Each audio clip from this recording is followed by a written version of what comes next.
Hi friends, இன்றைக்கி September 3ஆம் தேதி செவ்வாய்க்கிழமை பாண்டியன் ஸ்டோர் சீசன் 2ல் என்ன நடக்குதுன்னு சொல்லிட்டு பார்த்துடலாம். இப்போது பார்த்திங்கன்னா சரவணனும் தங்கமயிலும் சென்னையிலேருந்து வந்தாச்சு. வந்ததுக்கப்புறம் நடந்த விஷயத்தை பற்றி கேட்கும்போது பாண்டியன் அதுக்கு சரியான பதில் சொல்லாமல் அவர் கிளம்பிடுறாரு இல்லையா. அதுக்கப்புறமும் சரவணன் சும்மா இருப்பாரா? அப்பா மேலே ரொம்ப மரியாதை வச்சுருக்கிற பையனாச்சே, தம்பிங்களை கூப்பிட்டு வச்சு கேட்குறாரு. ரொம்ப பிரச்சனையாக இருந்துச்சா? ரொம்ப அவங்க திட்டாங்களா? எனக்கு அவ்வளோ கோவமாக வருது அப்படின்னு சொல்லிட்டு சரவணன் சொல்கிறாங்க. நீங்களாம் பார்த்துட்டு சும்மாவாக இருந்தீங்க அப்படின்னு சொல்லி கேட்குறாங்க. உடனே செந்திலும் கதிரும் சொல்கிறாங்க, ஆமாண்ணே கொஞ்சம் பேசக்கூடாதெல்லாம் பேசிட்டாங்க, டியூஷன் விஷயம், நகை விஷயம் அப்படின்னு சொல்லிட்டு எல்லாத்தையுமே பேசிட்டாங்க. உடனே சரவணன் சொல்கிறாங்க, நகை என்ன நம்மளா போய் கேட்டோம், அவங்களா தானே கொண்டு கொடுத்தாங்க அப்படின்னதும், மாமா உன்னை சொல்லணும், நீ எதுக்கு மாமா நகையை வாங்கிட்டு கொடுத்த அப்படின்னு சொல்லிட்டு கேட்குறாங்க பழனிட்ட. ஆமாடா தப்பு தாண்டா, அது தாண்டா நான் பண்ண தப்பே. எங்கள் அண்ணி சென்டிமெண்டலாக பேசினதும் சரின்னு சொல்லிட்டு வாங்கிட்டு கொடுத்துட்டேன். அது நான் வாங்கிட்டு வந்திருக்கக்கூடாது, இப்படியெல்லாம் பிரச்சனையாகுன்ற பயம் எனக்கு அப்பயே இருந்துச்சு அப்படின்ட்டு பழனி சொல்கிறாங்க. அதுக்கப்புறம் கதிரும் சொல்கிறாரு, எனக்கு எப்போ கல்யாணம் வச்சோ அப்போ இந்த பிரச்சனை மேலே பிரச்சனையாக இருக்குது, என்னால் நிறைய அவமானப்பட்டுட்டார் அவர் அப்படின்றாங்க. உடனே அப்பா உன்னை ரொம்ப திட்டினாரா அப்படின்றாரு சரவணன். அதுக்கு செந்தில் சொல்கிறாங்க, திட்டிருந்தா கூட பரவாயில்லண்ணே, திட்டாமல் நீங்கள் எதுவும் மனசு வருத்தப்படாதீங்கடான்னு சொல்லிட்டு எங்களை சமாதானப்படுத்துகிறாரு அப்படின்ட்டு செந்தில் சொல்கிறாங்க. அதுதான்டா நம்ம அப்பா, எவ்வளோ பிரச்சனைனாலும் அவரே தாங்கிக்கணும்னு தாண்டா நினைப்பாரு அப்படின்ட்டு சரவணன் சொல்கிறாங்க. அதுக்கப்புறம் செந்தில் சொல்கிறாங்க, சரிண்ணே நீ ஏன் இப்போ தான் ஊர்லேருந்து வந்திருக்க, விடுன அப்படின்னு பழனி சொல்கிறாரு. ஆமாடா நீ சென்னை போயிட்டு வந்ததை பற்றி சொல்லு, அங்கே நீ நல்லா சந்தோஷமாக இருந்தியா அப்படின்னு சொல்கிறாங்க. எங்கம்மாம்மா நான் சந்தோஷமாக இருக்கிறது, ரூம் காசு அதிகமாகிடுச்சுல்ல, நான் அதை பற்றி தான் யோசிச்சிட்டே இருந்தேன். அப்புறம் இன்னொரு விஷயம் உங்ககிட்ட கேட்கணுன்னே நினச்சிட்டு இருந்தேன். சரி அந்த பணத்தை எப்படி ஏற்பாடு பண்ணீங்க அப்படின்னு சொல்கிறாங்க.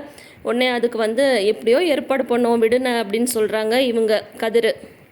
உடனே சரவணன் சொல்கிறாங்க, நீங்கள் பணம் ஏற்பாடு பண்ணி தரணுன்றதுக்காக நான் ஃபோன் பண்ணலடா, அந்த பிரச்சனையை என்ன பண்ணுறதுன்னு எனக்கு டக்குன்னு புரியாமல் போயிடுச்சு. திடீர்னு 20,000 ரூபாய் அப்படின்னு சொன்னதும் என்ன பண்ணுறதுன்னே தெரில, அதுக்காக தான் உங்களுக்கு ஃபோன் அடித்தேன் அப்படின்னதும், தெரியும்ண்ணே நாங்களாக தானே பணம் ஏற்பாடு பண்ணி தரோன்னு சொன்னோம், நீ கேட்கவே இல்லையே அப்படின்னு கதிர் சொல்லும் போது சரவணன் கேட்குறாங்க, சரி அதை தான் நான் திரும்ப திரும்ப கேட்குறேன்னே, எப்படி ஏற்பாடு பண்ணீங்கன்னு சொல்லிட்டு, அப்பாவுக்கு தெரியாமல் கடைக்காசுலலாம் எதுவும் கை வைக்கல அப்படின்ட்டு கரெக்டாக பாயிண்ட்டை பிடிக்கிறாரு. உடனே பழனி ஐயையோ என்ன இவன் அடுத்த பாண்டியனா இருப்பான் போலையே அப்படின்னு சொல்லிட்டு, அதெல்லாம் ஒன்றும் இல்லடா அப்படின்னு சொல்கிறாங்க. எங்களுக்கு என்ன பைத்தியமா பிடிச்சிருக்கு, வேணும்னே கொண்டு போய் முதல்ல வாய்க்குள்ளார தலையை விடுறதுக்கு, அதெல்லாம் எப்படியோ சமாளிச்சிட்டோம் விடு, நீ போய் குளிச்சுட்டு வா அப்படின்னதும் உடனே செந்திலும் சொல்கிறார், ஆமாம் நான் ரொம்ப பசிக்குது, நீ போய் குளிச்சுட்டு வா அப்படின்னு சொல்லிட்டு ஒரு வழியாக சமாளித்து அனுப்பிச்சி வச்சிடுறாங்க. இங்கே பார்த்தீங்கன்னா மீனாக்கும் ராஜிக்கும் அவங்க செல்லத்தை கோமதி அவங்க கிட்ட பேசாமல் இருக்கிறது ரொம்ப கஷ்டமாக இருக்குது.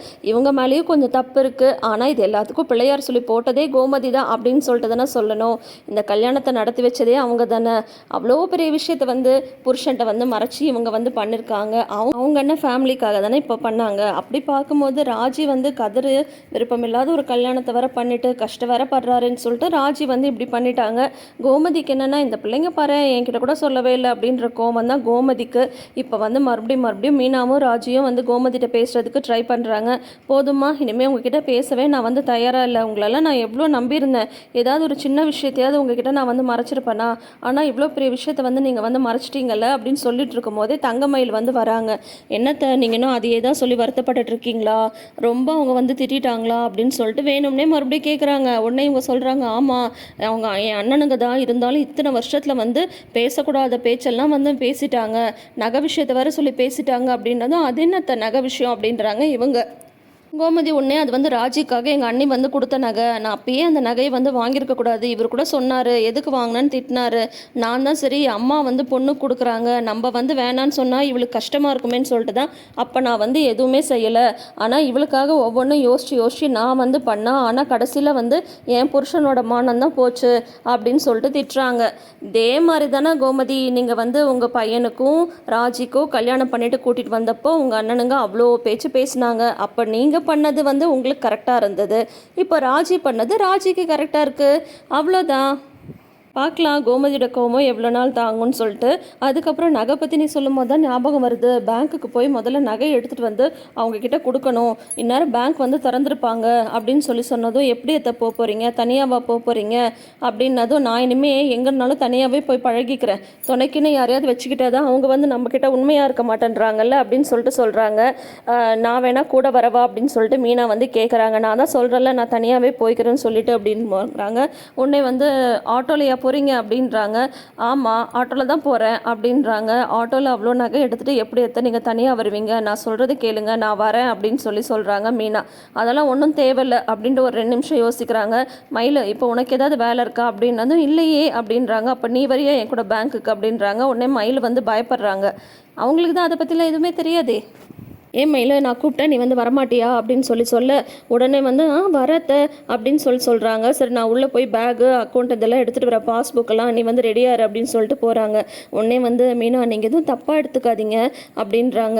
ஏன் அப்படின்னு கேட்குறாங்க மீனா. இல்லை நீங்கள் வந்து வரேன்னு சொன்னதுக்கு அத்தை வேணான்ட்டு என்னை வந்து கூப்பிட்றாங்கல்ல அதனால தான் அப்படின்றாங்க. அதெல்லாம் ஒன்றும் இல்லை, என்னை பொறுத்த வரைக்கும் அத்தை வந்து பத்திரமா போயிட்டு பத்திரமா திரும்பி வரணும், நீங்கள் பார்த்து அத்தையை பத்திரமா கூட்டிகிட்டு போயிட்டு வாங்க அப்படின்னு மீனா வந்து சொல்கிறாங்க. இருந்தாலும் மீனாக்கு ராஜிக்கும் அவங்க அத்தை வந்து பேசாமல் இருக்கிறது கஷ்டமாகவே இருக்குது. இப்போ வந்து பாஸ்புக்லாம் எடுத்துகிட்டு கிளம்பிடுறாங்க கோமதியும் தங்கமயிலும் பேங்க்குக்கு.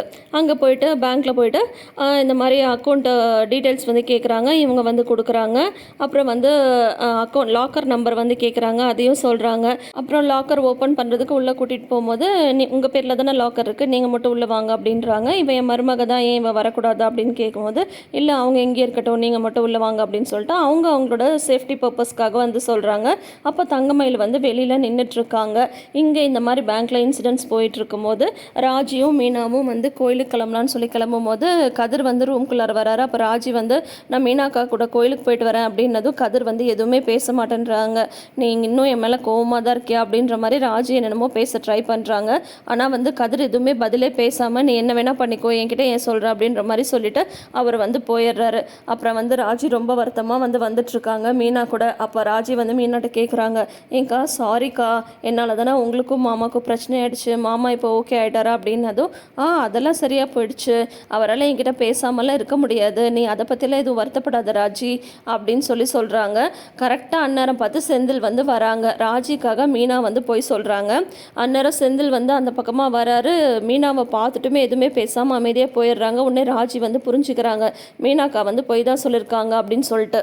உடனே வந்து கேட்குறாங்க, அக்கா மாமா இன்னும் உங்கள் மேலே கோவமாக தான் இருக்காங்களா, எனக்காக தான் நீங்கள் வந்து போய் சொன்னீங்களா அப்படின்னதும், நான் மட்டும் என்ன பண்ணுறது ராஜி, அப்படி வந்து திட்டுறாரு, ஓடி வந்து கல்யாணம் பண்ணதுலேருந்து எல்லாத்தையும் இழுத்து வச்சு பேச ஆரம்பிச்சிட்டாரு, எனக்கு மட்டும் கஷ்டமாக இருக்காதா அப்படின்னு சொல்லிட்டு கேட்குறாங்க.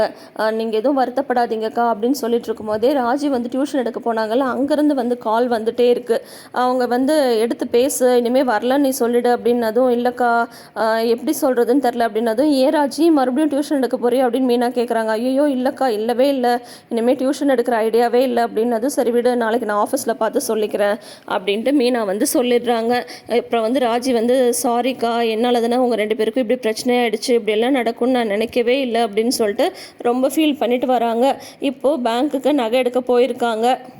அதோட எபிசோடை வந்து முடிச்சிருக்காங்க.